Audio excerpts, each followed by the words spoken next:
Hello, everyone. My name is Blaise Balazire, and I'm a refugee. I've been living here for 9 months now. As you can see, I'm still learning English and the culture. I'm here tonight to tell you about my story. It's not a fiction story, but it's a real story. I was born in Democratic Republic of Congo, in a town that's called Bukavu. Bukavu is my city. I was born there and raised there. I didn't know any other place than Bukavu. Bukavu is my hood, let me say that. Yeah, so I was born in a nice family, educated family. My father was an immigration officer, and my mother was a good staying-home mom.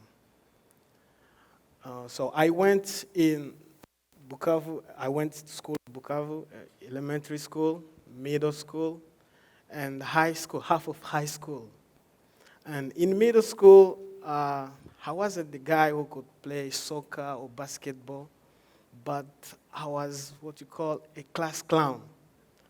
I used to make people in class laugh, make jokes around in class. It was great. And in high school, I started doing theater. So when there is an event in high school, the principal will come and ask me if I have something, some skills to make people comfortable. And I was the guy for that. So I was an actor, and I used to dream like to be a big actor one day. Yes, that was Blaize. So tonight I want to talk to you about this beautiful country, Congo. Congo is my country, and is the second largest country in Africa. And Congo is a rich country full of minerals. We have diamonds, gold, petrol, silver, copper, coltan, and they're still discovering more minerals in Congo. But there is this mineral that's called coltan. Who has a phone here? Cell phone, laptop. The coltan is the mineral that make phones and laptop, video games, all of those machines. And with those minerals, it brings war, violence in my country. It's supposed to be a blessing for us as people, Congolese, but it's like a curse in my country. My father, as I said, he was an immigration officer. And one day, on his work, they saw something they should not see, him and his colleague. It was a truck full of guns from Rwanda to Congo. As you can see, Rwanda is a neighbor country in Eastern. When they start asking questions about that truck, there's people who came and say, don't ask anything, just let the truck pass. And they no, we want to see. As they asking questions, our government is a corrupt government. They started hurting them because they knew about the trucks. And one day, they killed one of my father's colleagues, all of his family. And my father was one of the target ones. And then, one day, when my father knew that he was the target, he came home, he says, we want to leave. Before we could leave, people with guns come home and killed my father and my mother. So me and my brother, we ran away. We jumped the window and we ran away. So as we went to see our father's friend, he told us, why are you coming here? So you will get me killed too. Take this money and run. Don't go to Rwanda, but go to Uganda. And when you reach Uganda, just tell the authority there what you have been through. So we ran away to Uganda. And when we reached Uganda, we told the authority. They said, oh, so you're here, you are refugees. That was my first time to hear a refugee. My status changed. I became a refugee. And then they sent us to refugee camp. When we reach refugee camp, in the refugee camp, they give you food. What kind of food? 14 pounds of corns and 4 pounds of beans and 1 liter of cooking oil. No salt, no sugar, nothing. And they says to us, like, you see this food? You will get another food like this date next month. So you have to eat well so that portion can make 1 month. So, because that was a little food, it was very little to us, so you have to choose to eat once a day. There's no breakfast, no supper, so we choose, me and my brother, to eat only once a day. It was dinner, so that we can sleep full. It was so hard to live like that in a refugee camp. And as a kid, I was only 15 years old, an orphan, without father, without mother. It was really hard. There was no health center. If you get sick, you die. And most of people died, the children who could not make it, because you eat that beans and corns January to December. There was no another food. There was no meat, no fruits, no vegetable, no nothing. So it was really hard. And I used to remember how I used to throw food away when I was home. But all my dream nights, I used to dream about food. It was really hard. In the first month, I lost about 20 pounds. And it was crazy. It was really, really crazy. No clothes, no medication, no school. You can't go back to school. There is no school in a refugee camp. There was no future. I remember, but there is a church. In a refugee camp, there is a church. I remember me and my brother, we had like 1 pair of shoes. With that 1 pair of shoes, you have to wear that 1 pair. But we were lucky because me and him, we have like a same size of foot. So he says, we have to choose who will wear these shoes on Sunday, only on Sundays when we go to church. So because we grow up in a good family, they show us to go to church. And it was like a culture in our family to go to church every Sunday. So we choose this weekend will be me, and the other weekend will be him. And as we just go like that, that was our ritual. It was really, really hard. As I said, there was no bed. We sleep on the floor. No good blanket. There is this blanket they give to refugees. It's like hitching the body. It was really, really bad. But I remember in a refugee camp, I made a friend who called Patrick. That friend was a comedian that I had never known. He makes jokes around. He was also an orphan like me. Same age, same size. And Patrick used to make people laugh than me. So, because me and him, we had like one thing we have in common, to be a comedian, and we become friends. I remember one day, me and Patrick, we started a group, and after the church service, we told the people that we want to make some sketch, something. And then we did make dramas, and people were like happy in the refugee camp. I never see people happy that day. People were so happy, and they said, man, this group's supposed to go on. We want this group to go on.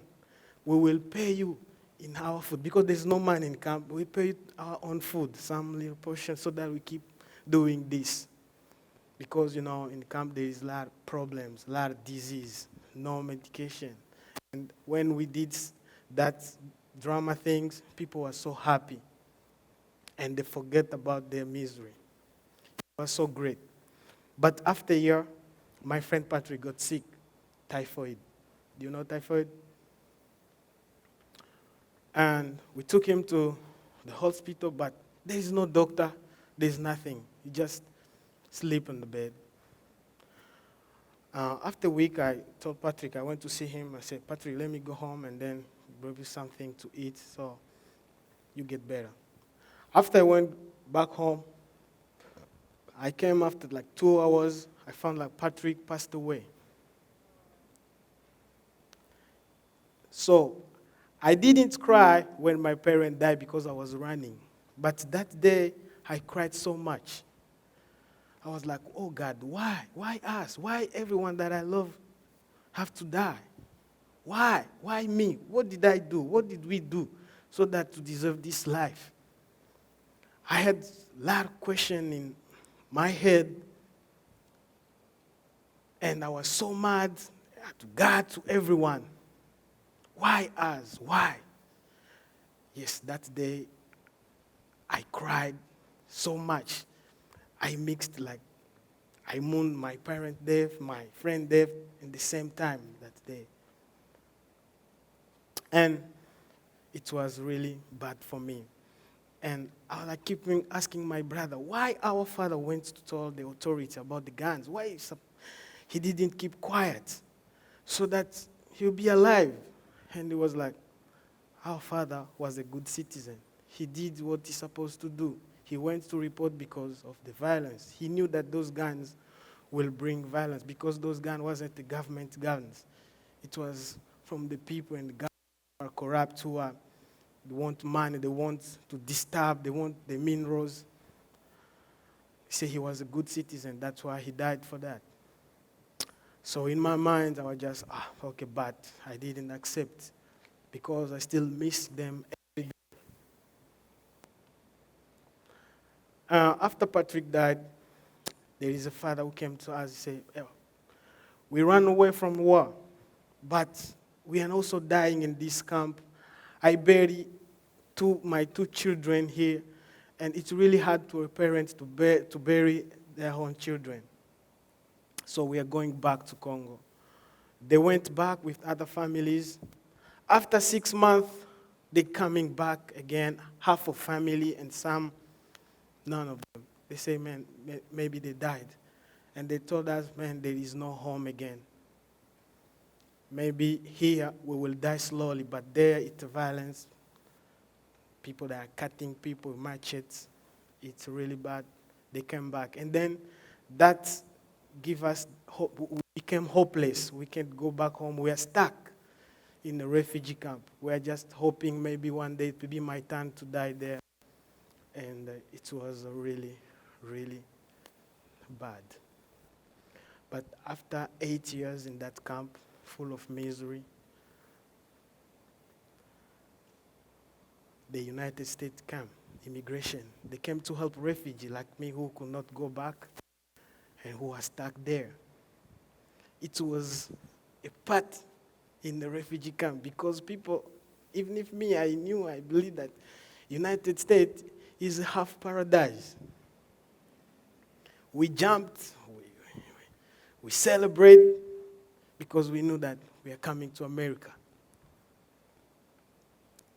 But the process is too long. It took us 3 years for interviews and interviews, medical screening, and then we reached here last year. In September when we came, we reached at airport, Columbus Airport. We saw people who came to see us. We're full of smile. And I was like, I don't know those people, but they're smiling. Why are they smiling? Yeah, it was so crazy to see people, don't know, but they're smiling for you. It was a great feeling. And they said, hello, come, welcome to America. So they took us home, and they give us food.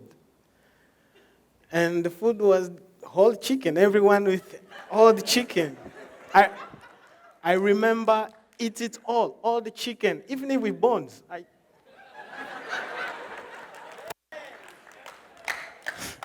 All the bones, I eat all the bones. And I was like, oh my God, this is good. After 11 years to eat all the chicken, oh, it was great.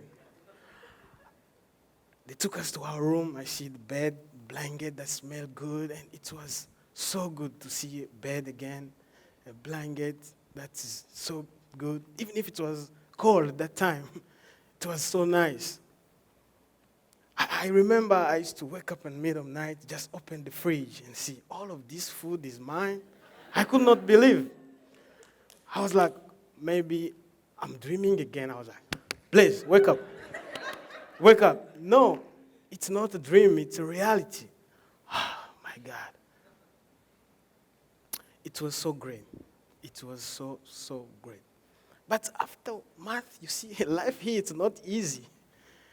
You know, there is in mailbox bills every month, and oh my God. It's so crazy. You have to pay. Then people tell you have to pay. If you don't pay, the police will come take you to the jail. And oh my God. But thanks to refugees, agencies like CRIS, us together, Youth Family Center, help refugees to get jobs. We get jobs, and then the bills are not the issue anymore. I'm not in my dream house, and even I don't have a car. But you know, life here in Columbus without a car it's really hard. You're stuck. But I have this hope that one day everything will be fine, as my brother used to tell me in the refugee camp. I could not survive without my brother because he's the man of faith. Now he's a pastor because he's the man of faith. He used to give me faith. He said, man, everything will be fine. So that's what I believe, that everything will be fine. And I knew that my father wanted us to go back to school. Now I'm going back to school to get my GED in Columbus Community College. I'm doing GED preparation classes. And life is great. It's great. I want to give you an advice. You know, refugees keep coming, some of them. And you know, in a refugee camp, there is no supermarket, there is no this technology. And you can find people acting weird in the supermarket. If it's a refugee, please don't be mad at him or her. Please help him. Because first time when I also went to Walmart, I see the door open itself, and I was like, who opened this door? You know, we act weird, so thank you so much. Thank you.